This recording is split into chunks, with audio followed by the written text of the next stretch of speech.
یاد رکھیں کہ جو بھی احتجاج اور جو بھی باتیں ہو رہی ہیں سپریم کورٹ سے ایک ہی مطالبہ ہے.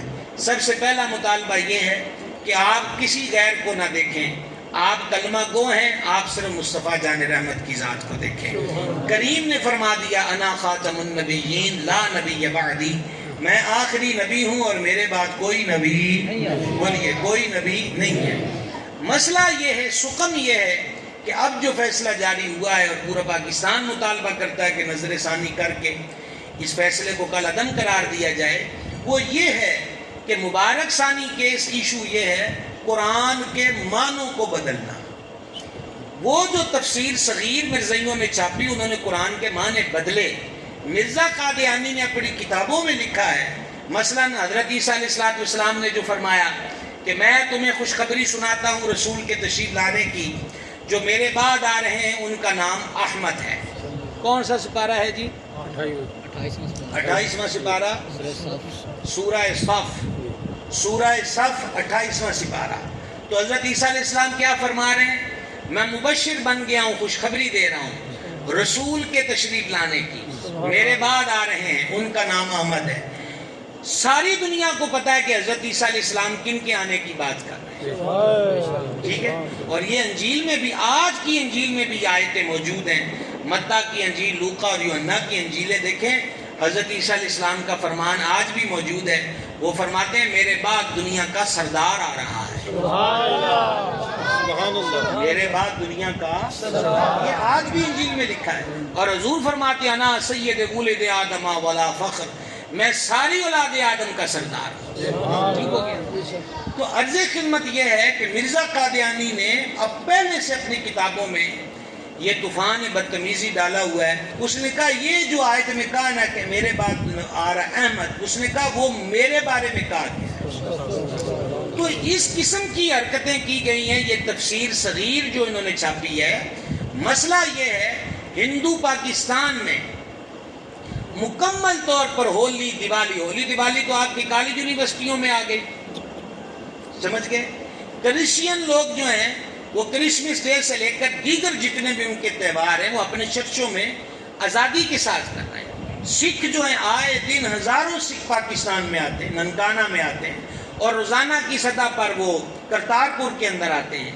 تو ہم نے تو کوئی ریلیاں نہیں نکالی, کوئی جلوس نہیں نکالے. مرزائیوں سے پرابلم کیا ہے؟ پرابلم یہ ہے کہ ہندو پنڈت مندر میں پوجا کرتا ہے, وہ گیتا بھگوت اور رامائن اور مہا بھارت پڑھتا ہے, وہ قرآن لے کر معنی نہیں بدلتا. ذرا غور کیجئے گا میں آپ سے کیا کہہ رہا ہوں. اگر سکھ گردوارے کے اندر اپنی پوجا پاٹ کرتا ہے تو وہ گرنتھ صاحب لے کر اس کتاب کے اشلوکوں کو پڑھتا ہے, وہ قرآن پکڑ کر قرآن کے معنی نہیں بدلتا. ٹھیک ہو گیا. یہی آج دیگر مذاہب والے کا, قادیانیوں کا مسئلہ یہ ہے کہ آئین پاکستان کی روح سے یہ ہرگز مسلمان نہیں ہیں. اچھا آئین پاکستان میں نہ بھی ہوتا تو آئین قرآن کی روح سے بھی اور آئین حدیث کی روح سے بھی ان کا اسلام سے کوئی تعلق نہیں ہے.